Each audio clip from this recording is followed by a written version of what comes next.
Hello everyone, নমস্কার, আসসালামু আলাইকুম। কেমন আছো তোমরা সবাই? এতক্ষণকে তো তোমরা জেনেই গেছো আমাদের গোল্ডেন মাকনি এবং আমাদের মোচি ফাইনালি মিলিটারি থেকে ডিসচার্জ হয়ে গেছে। তারা মোটামুটি বিকেল 4টা থেকে 5টার মধ্যে হাইপ বিল্ডিংয়ের সামনে পৌঁছে গিয়েছিল এবং তার কিছুক্ষণ পরেই জাঙ্কুক এবং জিমিন উইভার্সে লাইভে এসেছিল এবং সেই লাইভটা অনেকক্ষণের ছিল, তাই আমি এটাকে দুটো পার্টে ভাগ করে দিয়েছি। এখানে জাঙ্কুক এবং জিমিন আর্মিদের সঙ্গে অনেক কথা বলে এবং মিলিটারি সম্পর্কিত তাদের যে এক্সপিরিয়েন্স হয়েছে সেগুলো সব আর্মিদের সঙ্গে শেয়ার করেছে। তো চলো আজকে আমরা জানবো জাঙ্কুক এবং জিমিন লাইভে আর্মিদের সাথে কি কি কথা বলেছিল। তো বন্ধুরা, জাঙ্কুক এবং জিমিন লাইভে আসার পরে তারা বলে যে hello, I am Jungkook, I am Jimin, we are from BTS. যেমন কি তোমরা দেখতেই পাচ্ছ ব্যাকগ্রাউন্ডটা খুব সুন্দরভাবে সাজানো হয়েছে, যেমন কি আরএম এবং ফি এর বেলাতেও সাজানো হয়েছিল। তারপর জিমিন বলে যে ফাইনালি সেফলি আমরা চলে এসেছি মিলিটারি থেকে। বাইরে অনেক ফ্যান্স ছিল, বাইরে অনেক আর্মি ছিল। যে গলিটা ছিল সেটা অনেক ছোট ছিল, মানে সরু ছিল। যদি তোমরা আমাদের এই লাইভটা দেখছো এবং শুনতে পাচ্ছ আমার কথাটা, তাহলে ভালো হবে তোমরা বাড়ি চলে যাও। তারপর জিমিন বলে যে আমরা অনেক থ্যাঙ্কফুল যে তোমরা আমাদের জন্য এখানে এসেছো, কিন্তু সব থেকে ভালো হবে, সেফ হবে তোমাদের জন্যই যদি তোমরা এখন বাড়ি চলে যাও। তারপর দুজনেই আর্মিদেরকে বো করে। তো তারা আসার পর ফ্যান্সরা এত এসেছিল যে গলিগুলো পর্যন্ত শুরু হয়ে গিয়েছিল, এত ফ্যান্সদের ভিড় হয়ে গিয়েছিল সেখানে। তাদের লজ্জা পেলেও তাদেরকে এটা বলতে হচ্ছে যে তোমরা বাড়ি চলে যাও। এমন অবস্থা হয়ে গিয়েছিল যে জাঙ্কুক এবং জিমিনকে বলতে হচ্ছে যে তোমরা বাড়ি চলে যাও। আমি জানি যে তারা তাদের ফ্যান, কিন্তু এটাও তাদেরকে মাথায় রাখতে হবে যে বিল্ডিংয়ের সামনে এত ভিড় করা উচিত নয়। তারপর জিমিন বলে যে আমরা ভেবেছিলাম যে তোমাদের সঙ্গে কথা বলাটা খুবই সহজ হবে আমাদের, কিন্তু যখনই আমরা বাইরে পা দিই তখন আমরা বুঝতেই পারি না যে তোমাদের সঙ্গে আমরা কি কথা বলবো। তারপর জাঙ্কুক বলে যে আমাদের না অনেক লজ্জা পাচ্ছিল ক্যামেরার সামনে আর আর্মিদের সামনে, কারণ অনেক সময় বাদ এই রকম জিনিসটা আমরা আবার ফেস করছি, তো সেই জন্য। তারপর জিমিন বলে যে হ্যাঁ সত্যি, যখন আমরা মিলিটারির বাইরে আমাদের জেনারেলের সঙ্গে দেখা করি তখন তো আমার পা কাঁপছিল, আমি প্রচণ্ড নার্ভাস হয়ে গিয়েছিলাম, প্রচণ্ড ভয় পেয়ে গিয়েছিলাম। তারপর জাঙ্কুক বলে আমি যখন সেলিউট করছিলাম তখন আমার হাত কাঁপছিল, আমি বুঝতেই পারছিলাম না যে আমি কি বলবো। আমি প্রস্তুতি নিয়েছিলাম, কিন্তু সেখানে যেয়ে আমি সব ভুলে যাই। জাঙ্কুক প্রচণ্ড নার্ভাস হয়ে গিয়েছিল, তাই সে কি কথা বলবে আমাদের সাথে সেটাও সে ভুলে গিয়েছিল। জিমিন বলে যে অনেক দিন হয়ে গেল, তারপরেও আর্মিরা আমাদের জন্য অপেক্ষা করেছে, সেজন্য সে আর্মিদেরকে থ্যাঙ্কস জানায়। জিমিন বলে যে করোনার সময় অনেক একটা লম্বা টাইম আর্মিদের সঙ্গে আমরা দেখা সাক্ষাৎ করতে পারিনি, আবার মিলিটারিতে যাওয়ার পরও সেম একই অবস্থা। সেই করোনার পর থেকে একটা অনেক লম্বা টাইম হয়ে গেল, তারপর থেকে আমরা আর্মিদের সঙ্গে ভালোভাবে দেখা সাক্ষাৎ করতে পারিনি, তাই আমাদেরকে একটা জলদি কিছু প্রস্তুতি নিতে হবে। জিমিন বলে যে আমি যে এত বড় একটা লম্বা কথা বললাম, কিন্তু এটা কিভাবে আমি শেষ করব, আমি তো ভুলেই গেলাম। তারপর জাঙ্কুক বলে যে দেখো কিছুক্ষণ পরেই আমাদের এই লজ্জা ভাবটা কেটে যাবে। তারপর জিমিন বলে যে আমার প্রচণ্ড খিদে পাচ্ছে। তারপর জাঙ্কুক বলে যে আমার তো এটা সত্যি মনেই হচ্ছে না, রিয়েল মনেই হচ্ছে না, আমার মনে হচ্ছে আমি একটা এখনও স্বপ্নের জগতে আছি। আমার কাছে অনেক স্টোরি আছে, কিন্তু কিভাবে আমি আর্মিদের সাথে শেয়ার করব সেটাই আমি বুঝতে পারছি না। জিমিন বলে অনেক স্টোরি তো আছে, কিন্তু আমরা তো সব স্টোরি আর্মিদের সঙ্গে শেয়ার করতে পারবো না, কিন্তু আর্মিরা অনেক কিউরিয়াস হবে আমাদের এই পুরো জার্নিটা জানার জন্য। এটা একটা ভালো জিনিস হবে যদি আমরা আর্মিদের সাথে স্টোরি শেয়ার করি।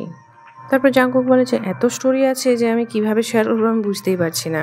তারপর জাঙ্কুক বলে যে যখন আমি মিলিটারিতে ছিলাম আর যখন আমরা মিলিটারি থেকে ডিসচার্জ হওয়ার দিকে এগিয়ে যাচ্ছিলাম, তখন অনেক আর্মিই ছিল যারা আমাদেরকে অনেক সাপোর্ট করেছে, যেমন কি বাস পাঠিয়েছিল, ইভেন্টস রেখেছিল, আর আমাদের সোলজার্সদেরকে অনেক ফ্রি কোল্ড ড্রিঙ্কস এবং কফি অফার করেছিল।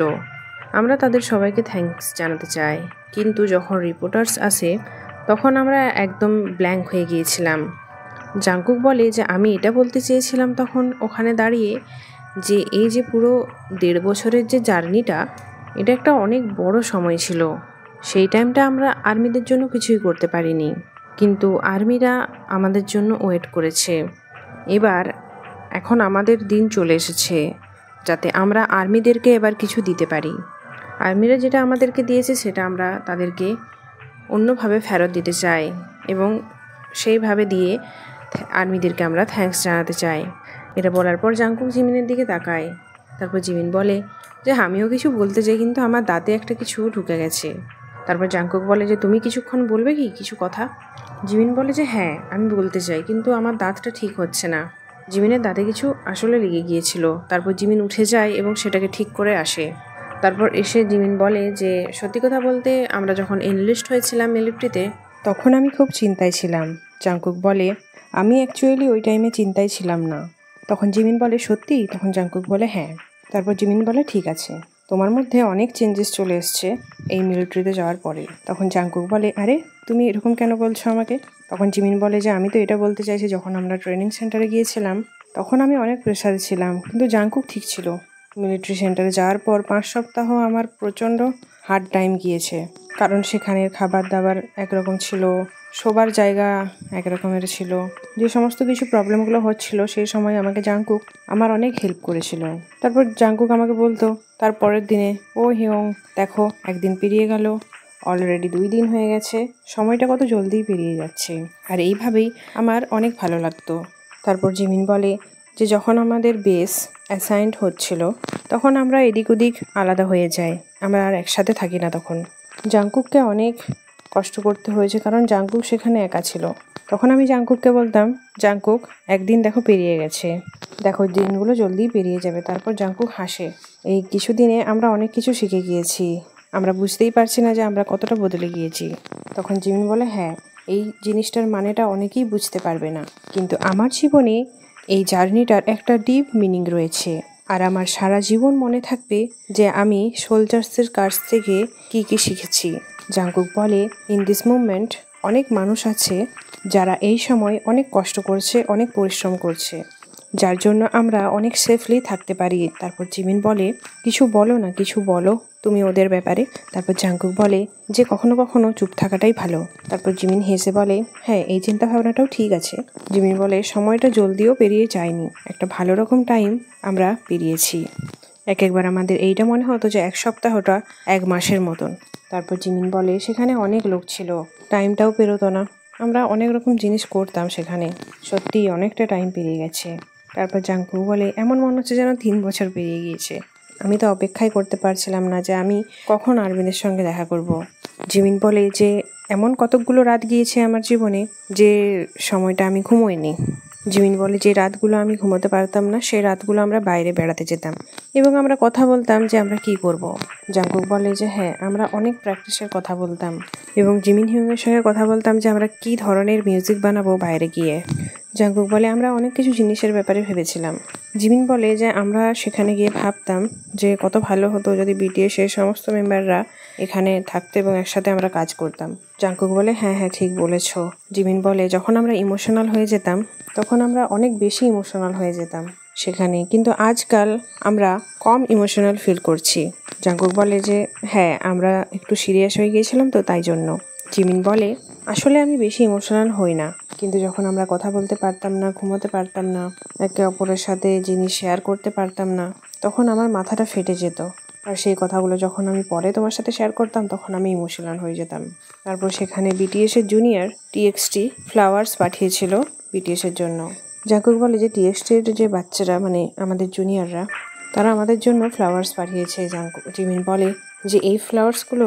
জাংকুক বলে হ্যাঁ এই ফ্লাওয়ার্সগুলো, তারা আমাদের জন্য হাতে লিখে একটা লেটার লিখেছে, আমরা এটা কি পড়বো?